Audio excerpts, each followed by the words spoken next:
नमस्कार दोस्तों, स्वागत है आप सभी का आपके अपने YouTube चैनल पर। हिस्ट्री की क्लास में आप सभी का स्वागत है। जैसा कि हम हिस्ट्री का पहला वीडियो था हड़प्पा सभ्यता से रिलेटेड, उसका पार्ट 1 कर चुके हैं। पार्ट 2 में देखते हैं पार्ट 2 में क्या हम पढ़ेंगे। पार्ट 2 में पढ़ेंगे सिंधु घाटी सभ्यता है, उसका नगर नियोजन, उसके महत्वपूर्ण स्थल या नगरों के बारे में चर्चा करेंगे। चलिए शुरू करते हैं। पिछले वीडियो में एक जो 2 पॉइंट जो रह गए थे उनको यहाँ पर कवर कर देंगे। जैसे स्वतंत्रता से पहले जब भारत और पाकिस्तान अलग हुए थे 1947 को, तो उस समय तक जो है 40 बस्तियाँ ही जो है जो अस्तित्व में थी। 40 बस्तियों का ही पता था। लेकिन स्वतंत्रता के बाद भारत सरकार ने ASI archaeological survey of India को आदेश दिए कि आप नए नए स्पॉट, नए नए नगर जो है हड़प्पाकालीन उनकी खुदाई कीजिए और खोजिए। तो वर्तमान में यदि हम बात करें, वर्तमान में लगभग की बात करें 1300 या 1400 के आसपास हड़प्पाकालीन नगर खोजे जा चुके हैं और उनमें से भारत में वर्तमान में 975 और पाकिस्तान के अंदर 425 और अफ़गानिस्तान के अंदर 2 स्थल देखने को मिले हैं। ये 2 स्थल कई बार एग्ज़ाम में पूछ लेता है। एक तो है मुंडे गाक और एक है सुरतुगुई। ये 2 कई बार एग्जाम में डायरेक्टली पूछ लेता है कि अफ़गानिस्तान में जो 2 स्पॉट मिले हैं, स्थल मिले हैं, उनके नाम क्या है, मुंडीगाक और सुरतुगुई। ठीक है, तो यहाँ से ये एक टॉपिक जो है छोटा सा हमारा रहता था यहाँ से। चलिए इसको हमने कंप्लीट किया। अब शुरू करते हैं हड़प्पाकालीन या हड़प्पा या सिंधु घाटी सभ्यता की नगर नियोजन कैसा था, किस तरह के नगर थे। देखिए, हड़प्पाकालीन जो नगर थे वो 2 वर्गों में बटे हुए थे। 2 वर्ग कैसे? एक था पश्चिमी टीला जो पश्चिम दिशा में स्थित था।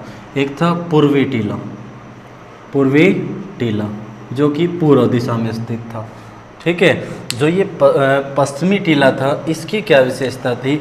पश्चिमी टीला ऊंचाई पर स्थित था। ठीक है, और इसको क्या नाम दिया गया था? दुर्ग, या इसको पश्चिमी टीला के नाम से जाना जाता था, पश्चिमी टीला। और इसको पूर्वी टीला के नाम से, पूर्वी टीला। ये नीचे ढलान पर स्थित था, लेकिन आकार में इससे क्या था? बड़ा था। हम बड़ा बना लेते हैं इधर आकार में इसको, ठीक है, ताकि आपको इमेजिनेशन हो सके। तो ये आकार में क्या था? बड़ा था। जो निचला जो टीला था वो आकार में क्या था? बड़ा था। इसकी विशेषता है कि जो निचला नगर है वो आकार में क्या था? बड़ा, पूर्वी टीला। और पश्चिमी टीला आकार में कैसा था? छोटा था, आकार में छोटा। और जो ये पश्चिमी टीला है ये चारों तरफ से ऐसे एक 4 दीवारी से घिरा हुआ था, जिसको बोलते हैं दुर्गीकृत था। ठीक है ना, क्या है? रक्षा प्राचीर से घिरा हुआ था। भाई भारी आक्रमण से जो ये किला था या टीला था, पश्चिमी टीला, इसको सुरक्षा प्रदान की गई थी चारों तरफ से। क्यों? क्योंकि इसमें जो प्रमुख अधिकारी है या प्रशासनिक अधिकारी, इसके अंदर प्रशासनिक अधिकारी रहते थे। इसके अंदर प्रशासनिक अधिकारी, अब प्रशासनिक अधिकारी के लिए सेफ्टी तो लाजमी बनती ही है। ठीक है, और एक इसके अंदर क्या थे? सार्वजनिक क्या थे? स्थल थे या भवन थे। और इसके अंदर क्या था? अन्नागार। भाई अन्न नहीं होगा तो बगैर इनके कैसे जीवित रहना पड़ेगा, कैसे रह सकते हैं जीवित? तो इसके अंदर क्या था? जो ये छोटा टीला था, आकार में छोटा था और ऊंचाई पर स्थित था, पश्चिमी टीला, इसको दुर्ग के नाम से भी जाना जाता था। इसकी क्या विशेषता थी? इसमें क्या था? प्रशासनिक अधिकारी लोग रहते थे, सार्वजनिक भवन था और इसमें अन्नागार स्थित था। ठीक है, अब पश्चिमी टीला आकार में कैसा था? बड़ा था। लेकिन यहाँ पर जो निचले वर्ग के लोग थे वो रहते थे, श्रमिक यहाँ पर रहते थे, श्रमिक किसान वगैरह, जो कारीगर जो काम करते थे, ठीक है ना, कढ़ाई बुनाई या जो भी काम करते थे वो इस क्षेत्र में रहते थे। और ये आकार में कैसा था? पूर्वी टीला बड़ा था। पूछ लेगा हड़प्पा कालीन जो नगरों की विशेषता है उनमें जो पूर्वी टीला था वो आकार में छोटा था या बड़ा था, तो आकार में कैसा था, ये बड़ा था। लेकिन ये जो दुर्गीकृत नहीं था पश्चिमी टीले की तरह, चारों तरफ से ऐसे बाउंड्री नहीं कर रखी थी इसके अंदर, ठीक है। लेकिन इसके भी कुछ अपवाद हैं। अपवाद क्या हैं, एक्सेप्शन क्या है, अपवाद। जो कालीबंगा है, कालीबंगा, कालीबंगा कहाँ पड़ता है, राजस्थान में। राजस्थान का जो कालीबंगा है, यहाँ पर जो पूर्वी टीला है उसको दुर्गीकृत किया गया है। कालीबंगा का जो निचला जो टीला है ना, निचला टीला, या हम कह सकते हैं पूर्वी टीला, पूर्वी टीले को क्या कर रखा है, दुर्गीकृत कर रखा है, ये चार दीवारी से इसको घेर रखा है, ठीक है। तो यहाँ पर ये एक्सेप्शन जरूर पूछता है। तो निम्नलिखित में से कौन सा किला जो है हड़प्पा कालीन पूर्वी टीला जो है वो चार दीवारी से घेरा हुआ था, तो कालीबंगा कहाँ, राजस्थान के अंदर। एक एक्सेप्शन और आप याद रखिएगा, जो लोथल है, मैं इसको इरेज कर देता हूँ, चलिए यहीं पर नीचे बना देते हैं। जो लोथल, इसको लोथल, ये लोथल, और एक है सुरकोटड़ा, क्या है, सुरकोटड़ा, सुरकोटड़ा, ये दोनों के दोनों कहाँ पड़ते हैं, गुजरात के अंदर, गुजरात के अंदर। ये दोनों के दोनों जो है क्षेत्र, ये कैसे एक ही रक्षा प्राचीर से घेरे गए थे, दोनों को एक ही बाउंड्री के साथ घेरा गया था। यहाँ से भी क्वेश्चन पूछ सकता है, ठीक है ना। तो निम्नलिखित में से कौन से दो ऐसे नगर है जो एक ही रक्षा प्राचीर से घिरे हुए थे, तो वो लोथल और सुरकोटड़ा। लोथल जो है बंदरगाह के रूप में भी हम इसको आगे पढ़ेंगे, हड़प्पाकालीन बंदरगाह जो ये कच्छ के रण में गुजरात के, ठीक है, उसको आगे पढ़ेंगे। तो आई होप आपको इतना समझ में पिक्चराइज हुआ होगा। बगैर पिक्चर के हिस्ट्री याद करना इम्पॉसिबल है। तो क्या है नगर की नियोजन की, क्या है नगर नियोजन, भाई पूर्वी और पश्चिमी टीले में थे। जो पूर्वी टीला वो आकार में बड़ा था, सामान्य लोग यहाँ पर रहते थे, ठीक है ना, दुर्गीकृत नहीं था। लेकिन पूर्वी टीला दुर्गीकृत था, इसका एक्सेप्शन कहाँ है, कालीबंगा जो राजस्थान में पड़ता है। जो पश्चिमी टीला है ये आकार में छोटा होता था, चारों तरफ से किससे, बाउंड्री से, रक्षा प्राचीर से घिरा हुआ था बाहरी आक्रमण से। भाई आकार में क्या था, छोटा था। प्रशासनिक अधिकारी, सार्वजनिक भवन और अन्नागार ये इसके अंदर स्थित थे, ठीक है। ये आपको अच्छे से समझ में आया होगा। अब इसके घरों के विन्यास के लिए ये किस पत्ती का प्रयोग करते थे, गरीड पत्ती, जालनुमा घरों का निर्माण करते थे, ठीक है ना, बिल्कुल। और इसकी जो सड़कें थी एक दूसरे को समकोण पर काटती थी, ऐसे एक दूसरे को 90 डिग्री के एंगल समकोण पर काटते थे। और घरों के विन्यास के लिए गरीड पत्ती का इस्तेमाल किया जाता था, ठीक है ना। घर बनाने के लिए कौन सी पद्धति, गरीड पत्ती का इस्तेमाल किया जाता था या प्रयोग किया जाता था। अब जैसा कि घरों में किस तरह की व्यवस्था थी उसके बारे में हम बात कर लेते थे। मान लीजिए ये एक हड़प्पाकालीन घर है, ठीक है, हड़प्पाकालीन क्या है, एक घर है, हड़प्पाकालीन घर है। इस घर में जैसे एक आंगन होता था, क्या होता था, आंगन, आंगन, आंगन को जानते हो आप, ठीक है ना, एक होता था आंगन इस तरह से। और इसमें 4-5 जो है इस मकान, इसमें जैसे ये चारों तरफ से 4-5 कमरे होते थे, इसके अंदर 4 से 5 कमरे होते थे। और इसमें रसोई घर, ये थे कमरे, 4 से 5 कमरे होते थे, रसोई घर और स्नानागार, स्नानागार बाथरूम बोलते हैं जिसको, और एक किचन, रसोई घर, रसोई घर, ये इस तरह का स्ट्रक्चर था।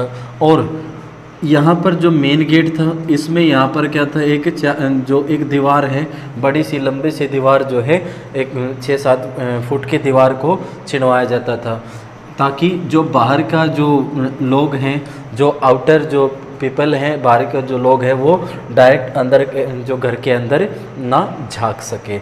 और कई घरों के अंदर सीढ़ियों के भी प्रमाण मिले हैं, कई घरों के अंदर सीढ़ियों के, जिसका प्रयोग ये छत पर जाने के लिए, या हो सकता है कि इनके घर 2 मंजिला रहे हों, हो सकता है इनके घर 2 मंजिला रहे हों, तो सीढ़ियों के प्रमाण भी इधर से मिलते हैं, ठीक है। और यहाँ पर याद रखिएगा धोलावीरा, धोलावीरा का जो नगर है, धोलावीरा जो नगर है, धोलावीरा गुजरात के अंदर ही पड़ता है। धोलावीरा का जो है वो 3 इकाइयों में बटा हुआ था, जो दूसरे नगर थे वो 2 इकाइयों में बटे हुए थे, ठीक है ना। ये भी अपवाद के अंदर आता है, अपवाद, एक्सेप्शन के अंदर आता है अपवाद। ये घर का स्ट्रक्चर हमने देख लिया, ये हमारा कंप्लीट हो गया है, ठीक है। अब जो एक्सेप्शन ये एक बचता है धोलावीरा। धोलावीरा 3 इकाइयों में बटा हुआ था, एक था पूर्वी टीला, पश्चिमी टीला और एक था मध्यम वर्ग, ठीक है ना। पूर्वी टीला, पश्चिमी टीला और मध्यम वर्ग। कहाँ कौन सा जो है हड़प्पा कालीन स्थल था जो 3 हिस्सों में बटा हुआ था, वो था धोलावीरा, ठीक है। तो आई होप ये जो जितना फिगर मैंने बनाया है ये आपको अच्छे से दिमाग के अंदर सेट हो गया होगा। ये था नगर नियोजन, ठीक है ना। और इसकी जो जल निकासी व्यवस्था है उसको भी देख लेते हैं, जल निकासी व्यवस्था किस तरह की थी इसकी। जैसे मान लीजिए ये एक मेन गली है, ठीक है ना। ये जैसे मान लो कुछ ये मकान है, ये एक इसके मकान है यहाँ से ऐसे, और इधर भी कुछ मकान है, और ये है नाली, गली लगा लो या इसको नाली लगा लो। अब जैसे घरों से जो पानी आता था वो कहाँ जाता था, इस नाली के अंदर जाता था, और इस नाली से आकर यहाँ पर एक मेन हौज था, मेन नाली थी, बड़ा नाला था, उसके अंदर आके इसमें एंटर हो जाता था, और इसके द्वारा जल निकासी इतना अच्छा प्रबंध था, ठीक है ना। सर्वोत्तम जो मानी जाती है ये इसी के द्वारा पहचानी जाती है कि भाई इसकी जो जल निकासी है वो इतनी अच्छी थी कि जो नालियाँ हैं वो ढकी हुई थी, नालियाँ बिल्कुल अच्छी तरह से कवर्ड थी, ताकि जो मच्छर वगैरह है ये जो ना पनपे और महामारी जो है वो ना आए, ठीक है। तो ये नगर नियोजन से रिलेटेड एक पॉइंट और आता है यहाँ पर, एक 10 मीटर चौड़ा जो राजपथ, 10 मीटर जो है चौड़ी, 10 मीटर चौड़ी एक मेन गली जिसको राजपथ का नाम दिया गया है, राजपथ। इसको भी आप याद रखिएगा कि राजपथ है या मेन गली है हड़प्पाकालीन, उसकी चौड़ाई कितनी थी, 10 मीटर थी। यहाँ से यही क्वेश्चन पूछता है और इसके अलावा कोई भी क्वेश्चन नहीं पूछता है, ओके। तो घरों के विन्यास के लिए कौन सी पद्धति थी, गरीड पद्धति थी। एक्सेप्शन हमने पढ़ लिए हैं, धौलावीरा 3 इकाइयों में बटा हुआ था, ठीक है। और कालीबंगा और सुरकोटड़ा एक ही रक्षा प्राचीर से घिरे हुए थे, और जो लोथल और जो है सुरकोटड़ा एक ही रक्षा प्राचीर से घिरे हुए थे। कालीबंगा का जो पूर्वी टीला है वो दुर्गीकृत था या रक्षा प्राचीर से घिरा हुआ था। घर के विन्यास के लिए गरीड पद्धति का इस्तेमाल करते थे, और जो घरों को बनाने के लिए ईंटों का प्रयोग करते थे, घरों को बनाने के लिए पक्की ईंटों का प्रयोग करते थे। कौन सी पक्की ईंटों का प्रयोग करते थे। और आग में जो पकी मिट्टी थी, आग में जो पकी मिट्टी है उसको बोला जाता था परकोटा के नाम से जाना जाता था। ये आप नोट करते रहिएगा, साथ के साथ पॉइंट हैं, इनमें कुछ भी दोबारा रिपीट करने का नहीं है। आग में पकी मिट्टी को क्या बोला जाता था, परकोटा। घरों के निर्माण के लिए पकी हुई ईंटों का प्रयोग करते थे, और नालियों के लिए भी कई जगह अब मिले हैं कि नालियों में किसका प्रयोग करते थे, पकी ईंटों का प्रयोग करते थे, ठीक है। तो ये था नगर नियोजन से जुड़ा हुआ हमारा पॉइंट। अब हम बात करते हैं हड़प्पा कालीन कुछ प्रमुख स्थल जो एग्जाम में डायरेक्टली पूछे जाते हैं, ठीक है। तो उनकी खुदाई किसने की थी, किस सन में की थी, और वहाँ की क्या विशेषता है, उनके बारे में हम बात करते हैं। तो चलिए अब उस हिस्से को कवर करते हैं हम प्रमुख स्थलों का, जहाँ से सबसे ज़्यादा MCQ पूछे जाते हैं। तो चलिए समय न गवाते हुए स्टार्ट करते हैं। तो सिंधु घाटी सभ्यता के या हड़प्पाकालीन सभ्यता के प्रमुख नगर हैं, यहाँ से सबसे ज़्यादा क्वेश्चन बनते हैं हड़प्पा सभ्यता में, ठीक है। इनको एक बारी से देख लेते हैं। क्या देखेंगे, इनके प्रमुख स्थल और किसने इनकी खोज की, किस वर्ष में, और किस नदी के किनारे ये नगर हैं, और वर्तमान में ये कहाँ स्थित हैं, और इसमें साक्ष्य मिले हैं, और इसके कुछ महत्वपूर्ण बिंदुओं के ऊपर बातें करेंगे। चलिए सबसे पहले है हड़प्पा। पहला खोजा गया स्थल किसने, दयाराम साहनी के द्वारा खोजा गया था 1921 में। किसके नेतृत्व में, वो हमने पहला वीडियो में आपको बता दिया था, जॉन मार्शल 1921 में। जो है ये रावी नदी के किस पे है, बाएं तट पे है। रावी नदी के बाएं तट पर कई बार पूछा जाता है जो हड़प्पा है, हड़प्पा रावी नदी के बाएं है या दाएं है, तो रावी नदी के बाएं स्थित है, यानी कि लेफ्ट में स्थित है।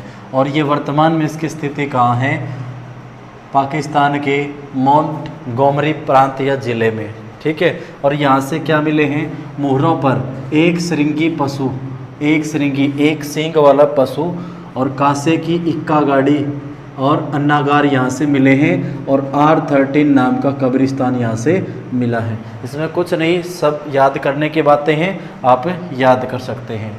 तो हड़प्पा जो है हमारा, हड़प्पा नगर पहला खोजा गया स्थल, इसके बारे में हमने पढ़ा।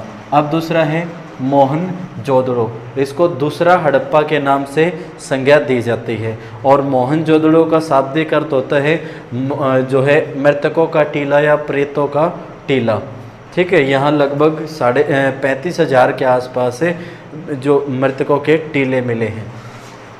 मोहनजोदड़ो की खोज किसने की थी, राखलदास बनर्जी ने 1922 में। ये कहाँ है, सिंधु नदी के दाएं, सिंधु नदी के राइट साइड में। सिंधु नदी के राइट साइड में कौन है, मोहनजोदड़ो, और रावी नदी के बाएं कौन है, हड़प्पा। ये कहाँ पड़ता है, वर्तमान में पाकिस्तान के लरकाना प्रांत में पड़ता है। वर्तमान में पाकिस्तान के लरकाना प्रांत में कौन, मोहनजोदड़ो। यहाँ की क्या विशेषता है, क्या साक्ष्य मिले हैं, प्रमुख बिंदु क्या है, 3 मुख वाला देवता जिसको पशुपति नाम से भी जाना जाता है, पशुपति शिव के नाम से भी जो संज्ञा दी जाती है। 3 मुख वाला देवता कहाँ से है, मोहनजोदड़ो से। नर्तकी की कांसे की मूर्ति मिली है, एक नाचती हुई किसकी, कांसे की मूर्ति कहाँ से मिली है, मोहनजोदड़ो से। स्नानागार, एक विशाल स्नानागार मिला है जिसका प्रयोग सामूहिक कार्यक्रम के रूप में यूज किया जाता था, बड़े बड़े आकार का। चलिए उसको एक बार देख लेते हैं। इस तरह से बड़े आकार का एक क्या मिला है, स्नानागार मिला है, जिसकी चौड़ाई लगभग 11.8 मीटर रही है, जिसकी जो ये लंबाई है वो कितनी रही है, 11.8 मीटर तक रही है। और जो इसकी चौड़ाई है वो लगभग 7.01 मीटर तक रही है, 7.01 मीटर तक रही है। और जो इसकी गहराई है वो 2.43 मीटर तक रही है। जो इसकी गहराई है, यानी कि हम कह सकते हैं इसकी ऊंचाई है वो कितनी रही है, वो 2.43 मीटर तक रही है, ठीक है। और इसमें नीचे जाने के लिए इस तरह से सीढ़ियाँ बनाई गई हैं, इस तरह से सीढ़ियाँ बनाई गई थी, इसमें इस तरह से सीढ़ियाँ बनाई गई थी। और इसमें यहाँ पर क्या था कि स्नान कुंड था जिसमें पानी इकट्ठा होता था और धार्मिक अनुष्ठानों पर यहाँ पर स्नान किया जाता था, ठीक है। और यहाँ पर क्या होते थे, इसके साइड में, इधर इसके साइड में, यहाँ पर साइड में कमरे होते थे ताकि वो अपने वस्त्र वगैरह चेंज कर सके। और ये जो स्नानागार था इसकी जल निकासी कहाँ होती थी, इस साइड होती थी। कई बार पूछा गया एग्जाम में, जो स्नानागार है मोहनजोदड़ो से प्राप्त हुआ उसमें जल निकासी कहाँ हुई थी, तो उसकी जल निकासी हुई थी, यदि हम इसको डायरेक्शन में करें तो ये आता है हमारा दक्षिण पश्चिम, दक्षिण पश्चिम की तरफ स्नानागार की क्या है, जल निकासी होती थी, ठीक है। ये था हड़प्पा सभ्यता से जो है या मोहनजोदड़ो से प्राप्त स्नानागार के बारे में, ठीक है। फिर क्या है, इसे दूसरा हड़प्पा हमने पहले ही बता दिया था इसको। और इसको जो क्षेत्रफल में है ये सबसे बड़ा नगर है, क्षेत्रफल में हड़प्पा कालीन सबसे बड़ा नगर कौन सा है, ये है मोहनजोदड़ो और दूसरा हड़प्पा। इसे मृतकों का टीला अर्थात इसको सिंध का बाग के नाम की संज्ञा भी दी गई है। पूछ लेगा सिंध का बाग निम्नलिखित में से किसको कहा जाता है, तो मोहनजोदड़ो को। यहाँ पर स्नानागार मिला है जिसके बारे में हम बात कर चुके हैं। लंबाई 11.8 मीटर, चौड़ाई 7.01 मीटर और इसकी गहराई या ऊंचाई 2.43 मीटर है, ठीक है। फिर आता है थर्ड, चहुंदड़ो। चहुंदड़ो कहाँ किसने की थी इसकी खोज? मजूमदार ने। किसने? मजूमदार ने। कब? 1931 में। कहाँ? किस नदी के किनारे? सिंधु नदी के किनारे स्थित है। कौन? चहुंदड़ो। और ये कहाँ पड़ता है आज? पाकिस्तान के सिंध प्रांत में। पाकिस्तान के सिंध प्रांत में कौन? चहुंदड़ो। यहाँ से क्या मिला है? मनके बनाने के कारखाने मिले हैं। मनके बनाने के कारखाने मिले हैं। हड़प्पा कालीन या सिंधु सभ्यता के जो लोग थे वो आभूषणों के बहुत ज़्यादा शौकीन थे। ठीक है। और मनके बनाने के कारखाने कहाँ से मिले हैं? चहुंदड़ों से। सौंदर्य का सामान मिला है। क्या मिला है? सौंदर्य का सामान मिला है। तांबे में जो दर्पण, तांबे का दर्पण मिला है, मतलब मिरर मिला है तांबे का। ठीक है। सौंदर्य सामान में, जिसको हम आगे चलकर पढ़ेंगे सामाजिक जीवन में। ठीक है। आगे है ईंट पर जो एक ईंट है, ईंट पर जो कुत्ते के या ईंट पर बिल्ली का पीछा करते हुए, ईंट पर बिल्ली का पीछा करते हुए कुत्ते के पंजे के निशान मिले हैं। मान लीजिए कुत्ता है, ठीक है ना, वो बिल्ली के पीछे भाग रहे हैं, तो उस कुत्ते के निशान ईंट पर ऐसे मिले हैं। ठीक है ना, खुर्द से। तो ईंट पर कुत्ते के पंजे के निशान कहाँ से मिले हैं? चौंदड़ों से मिले हैं। फिर आता है हमारा फोर्थ, लोथल। लोथल बंदरगाह के रूप में कहाँ है? गुजरात में। किसने खोज की थी? SR राव ने। कब? 1954, 1954 में। किस नदी के किनारे है? भोगवा नदी। किसके? भोगवा नदी। और कहाँ पड़ता है वर्तमान में? वर्तमान में अहमदाबाद, गुजरात के अहमदाबाद में। मुख्य विशेषता या मुख्य बिंदु या साक्ष्य क्या मिले यहाँ से? ये प्रमुख बंदरगाह के रूप में था। लोथल बंदरगाह के रूप में था। और यहाँ से हाथी दांत के पैमाने मिले हैं। हाथी दांत के पैमाने कहाँ से मिले हैं? लोथल से मिले हैं। फिर है युगम समाधान। इससे युगम समाधान का मतलब है जो स्त्री और पुरुष को एक साथ दफनाया गया है या जलाया गया है, वो संस्करण की विधियाँ आगे पढ़ेंगे। संस्कार की विधियाँ या जो युगल था, मतलब स्त्री और पुरुष को एक साथ, इसका मतलब है कि हमें सती प्रथा के, इसमें हड़प्पा में सती प्रथा के भी प्रमाण मिलते हैं इससे। ठीक है ना। तो सती प्रथा के भी यहाँ से हम लिख सकते हैं, सती प्रथा के भी प्रमाण, सती प्रथा के भी प्रमाण यहाँ से मिलते हैं। और चावल के दाने भी मिलते हैं। कहाँ से? लोथल से। खिलौने, चिड़िया की चोंच, चिड़िया जो है अपने चोंच में मछली लिए हुए है, कहाँ से मिलते हैं? वो लोथल से मिलते हैं। आई होप ये चारों के चारों आपको अच्छे से याद हो गए होंगे। अब हम बात करते हैं कालीबंगा। कालीबंगा की खोज किसने की थी? आलमनंद घोष के द्वारा। सन इतनी इम्पोर्टेंट नहीं है बाकियों की। ठीक है। किस नदी पर? घग्गर सरस्वती नदी। घग्गर सरस्वती नदी के किनारे। ठीक है। जो घग्गर है वर्तमान जो हरियाणा के पश्चिम में जो बहती है, हरियाणा के पश्चिम की सीमा बनाती है राजस्थान के साथ है, उसका पुराना नाम क्या है? सरस्वती के नाम से भी इसको जाना जाता है। ठीक है ना। फिर क्या है? कहाँ मिला है ये? राजस्थान के श्री गंगा नगर में। कौन? ये कालीबंगा। यहाँ से क्या मिले हैं? जुते हुए खेत के साक्ष्य मिले हैं। जुते हुए खेत के साक्ष्य कहाँ से मिले हैं? कालीबंगा से। और अग्नि वेदिका मतलब हवन कुंड, हवन कुंड कहाँ से मिला है? कालीबंगा से मिला है। फिर नेक्स्ट है बनावली, हरियाणा में, हरियाणा के हिसार में। रविंद्र बिष्ट के द्वारा इसकी खुदाई की गई। किस नदी? सरस्वती नदी के किनारे। हिसार, हरियाणा के हिसार में पड़ता है ये। ठीक है।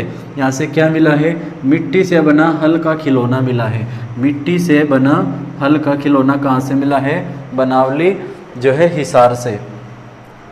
और यहाँ पर उत्तम किस्म के जौ के प्रमाण मिले हैं। जौ के प्रमाण, उत्तम किस्म के जौ के प्रमाण कहाँ से मिले हैं? बनावली हिसार से। अगला है रोपड़, पंजाब में। यशदत्त शर्मा ने इसकी खोज की सतलुज या सतलज नदी के किनारे, पंजाब के रोपड़ में। ठीक है। मानव, यहाँ से क्या मिले हैं? मानव के साथ कुत्ते के दफनाए जाने के साक्ष्य यहाँ से मिले हैं। एक नंबर में पूछ लेगा, निम्नलिखित में से किस हड़प्पाकालीन स्थल से मानव के साथ दफनाए जाने वाले साक्ष्य मिले हैं? तो वो है रोपड़। और ये स्वतंत्रता के बाद जब भारत और पाकिस्तान अलग हुए थे, या 15 अगस्त 1947 के बाद, स्वतंत्रता के बाद खोदा गया पहला स्थल था। एक नंबर में पूछ सकता है, वेरी इंपॉर्टेंट, स्वतंत्रता के बाद खोदा गया पहला स्थल था।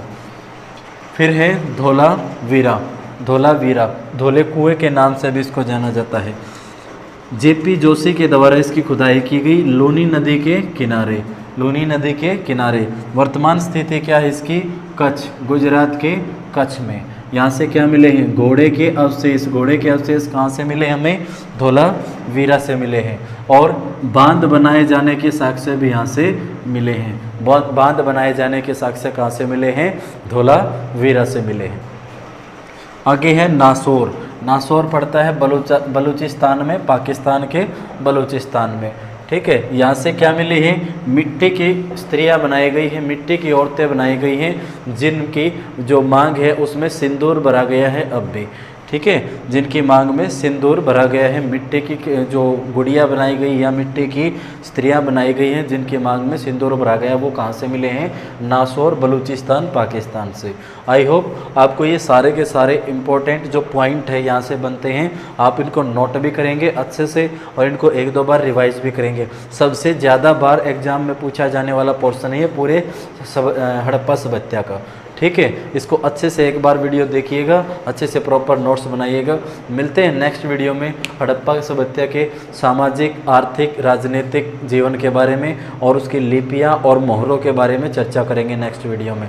ठीक है, तब तक के लिए टेक केयर और पढ़ते रहिए, मुस्कुराते रहिए। जय हिंद।